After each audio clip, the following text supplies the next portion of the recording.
پوری حدیث سیاہ ستہ سے لے کر باقی جتنی بھی احادیث کی کتب ہیں ان کے اندر یہ چیز اگر آپ تلاش کریں کہ ناخن کاٹنے کا صحیح وقت کون سا ہے تو آپ کو کوئی بات نہیں ملے گی. جھاڑو دینے کا صحیح وقت کون سا ہے یہ آپ کو قرآن و حدیث میں نہیں ملے گا. آپ یہ دیکھیں کہ اللہ کے نبی صلی اللہ علیہ وسلم صفائی پسند کرتے تھے. اب ایک آدمی کے سامنے مغرب کے بعد گند مل رہی ہے تو اس کو کیا کرنا چاہیے؟ عام ذہن میں صفائی کرنی چاہیے. بڑے شہروں میں آپ کو پتا ہے رات کو جھاڑو دیے جاتے ہیں. ظاہری بات ہے یہ جو روڈیں صاف کرتے ہیں دکانوں وغیرہ کے آگے جو گندگی ہوتی ہے کب صاف کی جاتی ہے؟ رات. ہمارے دیہات میں یہ ہے کہ مغرب سے پہلے کیا ہوتا ہے دکانیں بند ہو جاتی ہیں. دیہات کا آپ کو علم ہے.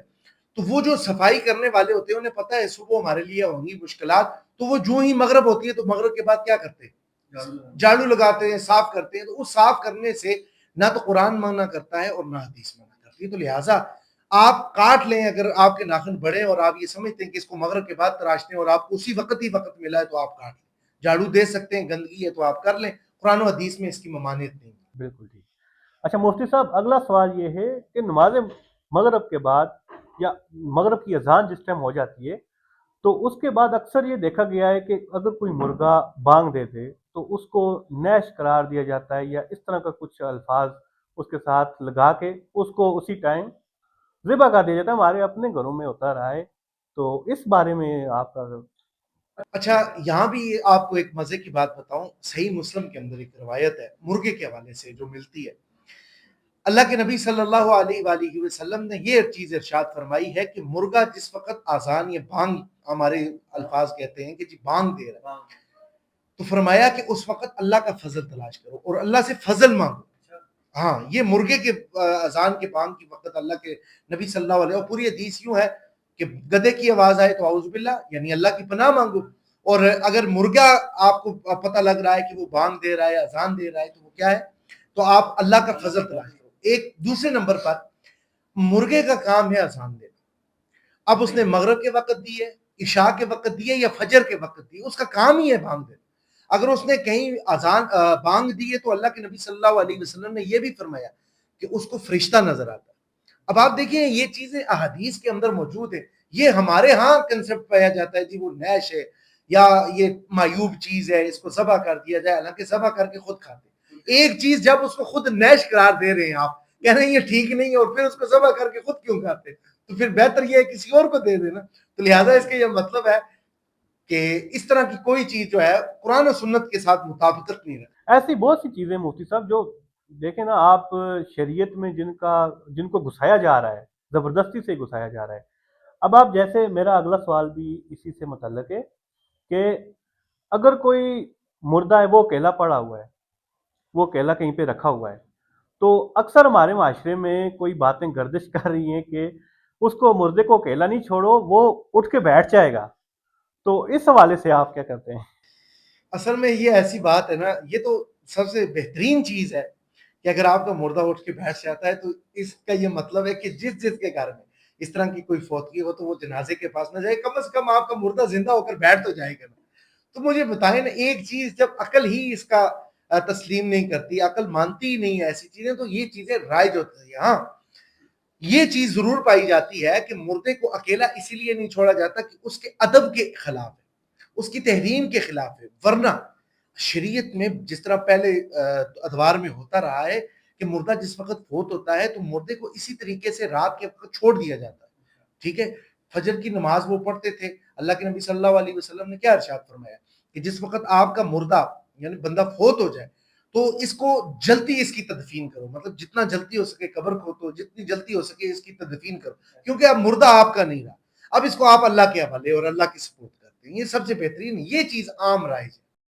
اچھا مفتی صاحب اگلا سوال میرا یہ ہے کہ جب کسی عورت کا خاوند فوت ہو جاتا ہے تو معاشرے کی طرف سے اس پہ بہت ساری پابندیاں اسی ٹائم لگ جاتی ہیں. پہلے تو اسے اپنے خاوند کے جنازے کے اوپر جانے نہیں دیا جاتا اور دوسرا یہ ہے کہ اس پہ جو پابندیاں لگائی جاتی ہیں کیا اس شریعت میں ان کا کچھ ہے گنجائش؟ اچھا یہاں اس سوال کو اگر میں تھوڑا سا تفصیلاً آپ کو اس کا جواب دوں آپ یقین مانیں آپ شریعت کے قاعدے اور کلیے سن کر حیران رہ جائیں. شوہر یا بیوی بیوی یا شوہر ظاہری بات ہے کوئی بھی ان دونوں میں سے پہلے فوت ہو سکتا ہے پیچھے رہ جانے والا جو اس کا ہم سفر یا ساتھی ہے، ہمارے معاشرے میں یہ چیز پائی جاتی ہے کہ ان کی کلائی پکڑ کے پیچھے کر دیا جاتا ہے، اور جی آپ جو ہے اس کا جنازہ نہیں دیکھ سکتے، آپ اس کے جنازے کے قریب نہیں جا سکتے، شور کو یہ کہا جاتا ہے یہ اس کے لیے نامحرم ہوگی، ایسا آپ نے سنا ہوگا۔ اب میں یہاں پر آپ کو اس کی تفصیل دیتا ہوں، اور اللہ کے نبی صلی اللہ علیہ وسلم کے حدیث موجود ہے۔ حضرت اما عائشہ صدیقہ رضی اللہ تعالیٰ عنہ، رسول پاک صلی اللہ علیہ وسلم کی زوجہ محترمہ اور ہماری ماں ہے، آپ کے سر میں درد ہوا، اور آپ ظاہری بات ہے اس درد کی جو کیفیت تھی تو آپ کرا رہی تھی نا، تو اللہ کے نبی صلی اللہ علیہ وآلہ وسلم آئے تو فرمایا عائشہ کیا ہوا؟ انہوں نے کہا یا رسول اللہ مجھے اس طرح لگتا ہے کہ میں جس طرح مر جاؤں۔ تو اللہ کے نبی صلی اللہ علیہ وسلم نے فرمایا کہ عائشہ کیا یہ چیز تمہارے لیے بہتر نہیں ہے کہ اگر تم مجھ سے پہلے فوت ہو جاؤ، تمہیں کفن بھی میں دوں گا، غسل بھی میں دوں گا، تمہارا جنازہ بھی میں پڑھاؤں گا، اور تجھے دفن بھی میں کروں گا۔ اچھا، دوسری، عورت کو مرد، جس طرح آپ کا سوال ہے کہ عورت اپنے خامن کے پاس اس کا جنازہ دیکھ سکتی ہے نہیں دیکھ سکتی، خلیفہ اول حضرت سیدنا صدیق اکبر حضرت ابوبکر صدیق رضی اللہ تعالیٰ نے جس وقت اس دنیا سے رخصت ہوئے، اور آپ کا جو غسل ہے آپ کی بیوی ام امیس رضی اللہ تعالیٰ عنہ نے دی ہے۔ ہاں، اور اس کے ساتھ ساتھ جو دوسری چیز ہے پھر یہ ہے کہ کئی ایسے صحابہ موجود ہیں کہ جن کا غسل خود ان کی بیویوں نے دی ہے، حالانکہ آپ کو پتا ہے اس کے صدیق اکبر جس وقت فوت ہوئے کبار صحابہ موجود تھے، حضرت عمر، حضرت عثمان، حضرت علی، بڑے بڑے صحابہ موجود تھے، لیکن ان تمام صحابہ کے ہوتے ہوئے بھی بیوی غسل دے رہی ہے۔ اس کا یہ مطلب ہے کہ ایک تعلق ہے کہ یہ معاشرہ صرف ان کا تعلق ختم کرنا نہیں چاہتا۔ بالکل۔ اچھا، اسی کے ساتھ جو دوسری چیز دیکھیں، اب ظاہری بات ہے صرف فقہ حنفی کے اندر اس چیز کو نہیں مانا جاتا، اللہ کے نبی حضرت علی رضی اللہ تعالیٰ عنہ، ان سے یہ ہے کہ حضرت فاطمہ رضی اللہ تعالیٰ عنہا کا غسل حضرت علی رضی اللہ تعالیٰ عنہ نے دیا۔ یہ چیز بھی حدیث کے اندر ثابت ہے، مرد عورت کا اور عورت مرد کا غسل دے بھی سکتا ہے، ساری چیزیں جو ہے وہ واضح ہیں، اور ساتھ ساتھ وہ قبر میں اگر شور چاہے تو اپنی بیوی کو دفن بھی کر سکتا ہے، ٹھیک ہے، یہ اختیار اسے کوئی نہیں چھین۔ ٹھیک ہے مفتی صاحب، یہ تو ہو گیا نا، پابندی لگ جاتی ہے کہ کسی اپنے عورت اپنے خاوند کا جنازہ نہیں دیکھتی، لیکن ہمارے معاشرے میں جب کوئی مرد فوت ہوتا ہے تو ہم یہ دیکھ رہے ہوتے ہیں ہمارے گاؤں دیہات میں کہ عورتیں جھوک تر جھوک جا رہی ہوتی ہیں اس کا منہ دیکھنے کے لیے، اور ایز اے ثواب اس کا منہ دیکھنے کے لیے جا رہی ہوتی ہیں۔ کیا اسلام و شریعت میں یہ جائز ہے؟ اچھا، یہ دیکھیں نا، یہ بڑا اچھا اور بڑا خاص سوال آپ نے کیا ہے، اور یہاں پر بھی ایک روایت موجود ہے، حضرت ام عطیہ رضی اللہ تعالی عنہا وہ یہ فرماتی ہے کہ اللہ کے نبی صلی اللہ علیہ وآلہ وسلم نے ہمیں، یعنی عورتوں کا وہ ذکر کر رہی ہیں، کہ ہمیں جنازوں کے پیچھے جانے سے منع فرمایا، لیکن سختی سے منع نہیں فرمایا۔ مطلب یہ ایک تھوڑی سی گنجائش مل جاتی ہے کہ سختی سے منع نہیں فرمایا، ورنہ کیا ہے، ممانعت ہے۔ ایک دوسرے نمبر پر یہ ہے کہ ہمارے ہاں جو عورتیں ہوتی ہیں معاشرے میں، وہ بطور ثواب کیا کر رہی ہوتی ہیں، جا کر مردے کا چہرہ دیکھ رہی ہوتی ہیں، حالانکہ دیکھیں شریعت نے جو چیز بتائی ہے، یا ایھا النبی قل لازواجک و بناتک و نساء المؤمنین یدنین علیہن من جلابیبہن، پورے پردے کا حکم دیا، حالانکہ ہمارے ہاں کیا ہوتا ہے، خواتین کے بیچ میں جنازہ رکھا جاتا ہے، یہ بھی چیز ٹھیک نہیں ہے، اور خواتین اس پر 1 دن یا 1.5 دن گزارتی ہیں، اور خواتین کے علاوہ وہ جنازہ مردوں کے پاس صرف 15-20 منٹ کے لیے یا آدھے گھنٹے کے لیے۔ عورت کا جنازہ بھی خواتین میں، چلو وہ تو ٹھیک ہے، لیکن مرد کا جنازہ بھی خواتین میں بالکل بالکل ایسا ہی، حالانکہ دیکھیں خواتین کے بیچ جس وقت جنازہ رہے گا تو کیا ہوگا، چیخو پکار زیادہ ہوگی، اس کے بعد ساتھ ساتھ آپ کو یہ چیز بھی ملے گی کہ بین باجا زیادہ ہو جائے گا، ٹھیک ہے، اور وہ چیزیں جن سے اللہ کے رسول صلی اللہ علیہ وسلم نے منع فرمایا، کیونکہ عورت جو ہے وہ کمزور دل کی مالک ہے، حالانکہ رکھ سکتے ہیں، جس طرح آپ حضور اکرم صلی اللہ علیہ وسلم کے چچا زاد جو بھائی ہیں، حضرت جعفر طیار مولا علی شیر خدا کے جو بھائی ہیں، ان کا جس وقت جنازہ ہوا تو ان کا جنازہ اس وقت خواتین کے درمیان تھا، یہ روایت کے اندر موجود ہے، لیکن زیادہ دیر نہیں رکھنا چاہیے، اس سے کیا ہوگا، وہ بار بار پکاریں گی اور ایسے کلمات اپنی زبان سے ادا کریں گی جو کلمہ کفر ہے، کہ جس کے بعد دیکھیں نا، ایک کہتی ہے جی یا اللہ تو نے میرے فلاں بیٹے کو مار دیا، تو نے اس کو مار دیا، اس کو مار دیا، اے اللہ تو اس کی جگہ مجھے مار، ہاں، حالانکہ یہ کلمہ کس طرح کہ کیا اللہ کو نہیں پتا ہے کس کو پہلے مارنا ہے اور کس کو بعد میں، تو لہٰذا احتیاط کی جائے، بہتر یہ ہے کہ کہ خواتین کے اندر جنازہ کم سے کم رکھا جائے۔ اچھا مفتی صاحب، اسی سے ایک اور مجھے ابھی ذہن میں آیا کہ جس ٹائم ایک بار جنازہ نکل جائے، ٹھیک ہے، اور اس کو پھر جنازے کا پڑھ کے کسی کا ویٹ کرنا ہو، دوبارہ گھر میں آنا، وہ معیوب سمجھا جاتا ہے یہ۔ اچھا میں یہاں پر آپ کو ایک بڑی تفصیلی بات بتاتا ہوں، یہ آپ نے ایسا پوائنٹ پوچھا ہے، آپ کو یہ چیز علم ہے، ظاہری بات ہے ہمارے معاشرے میں چلتی ہے، اور لوگوں کے درمیان جس وقت ہم اس چیز کی گفتگو کریں گے تو شاید لوگ اس کو معیوب سمجھیں۔ جنازہ جس وقت پڑھ لیا جائے، شریعت رسول پاک صلی اللہ علیہ وسلم کے حدیث میں آتا ہے بھاگو، جنازہ اٹھاؤ اور بھاگو اور اس کو قبرستان کے اندر لے کر جاؤ، کہ جنازے کے بعد اب گنجائش ہی نہیں ہے۔